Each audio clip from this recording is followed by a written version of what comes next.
Hello అండి, welcome back to our channel. Summer వచ్చేసింది కదా, సింపుల్గా కుల్ఫీ రెసిపీ చూపిస్తాను, చూసేయండి. ఫస్ట్ అయితే 1 లీటర్ పాలు వేడి చేసుకోండి. తర్వాత ఒక 10 బాదం, 10 పిస్తా, 10 కాజు వేసుకొని ఒక 3 ఇలాచీ వేసుకొని రఫ్గా బ్లెండ్ చేసుకొని పెట్టుకోండి.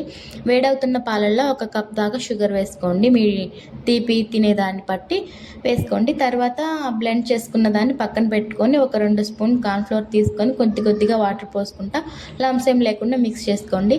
మనం డ్రై ఫ్రూట్స్ పౌడర్ పట్టి పెట్టుకున్నాం కదా, దాన్ని ఒక్కొక్క స్పూన్ వేస్తూ పాలల్లో చిన్నగా ఉండలు లేకుండా కలుపుకున్న తర్వాత కార్న్ఫ్లోర్ మిశ్రమాన్ని కూడా పోసి మంచిగా కలుపుకోండి. ఒక 4-5 నిమిషాలు కలుపుకుంటే ఇలా థిక్గా వస్తుంది.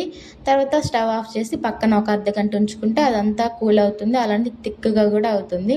మీ దగ్గర కుల్ఫీ మౌల్స్ ఉంటే అందులో పోసుకోండి. నా దగ్గర ఉన్నాయి, అందుకని అందులో పోసి మిగతా మిశ్రమం ఉంటుంది కదా, ఒకవేళ కుల్ఫీ మౌల్స్ లేకుంటే మీ దగ్గర ఏదైనా చిన్న స్టీల్ గ్లాసెస్ ఉంటాయి కదా టీ తాగేవి, అందులో పోసుకొని ఏమైనా పుల్లలు పెట్టండి.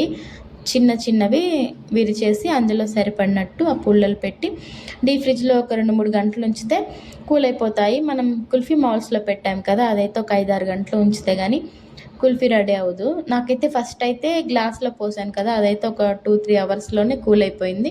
మంచిగా కుల్ఫీ రెడీ అయిపోయింది. అయితే మా పిల్లలకు కావాలంటున్నారని తొందరగా ఇది తీసేసాను. సో మీకు కూడా చూపిద్దామని చెప్పి చూపిస్తున్నాను. చూసారు కదా ఎంత బాగా వచ్చేసిందో, క్రీమీగా ఎంత బాగుంటుందో. ఒకవేళ మీకు నచ్చినట్లయితే ప్లీజ్ అండి లైక్, షేర్, సబ్స్క్రైబ్ చేయండి. అలాగే ఈ రెసిపీ కూడా ట్రై చేయండి, చాలా బాగుంటుంది. మనం బయట తినేదానిలానే ఉంటుంది సేమ్. ప్లీజ్ అండి సబ్స్క్రైబ్ చేసుకోండి, లైక్ చేయండి, షేర్ చేయండి. బాయ్.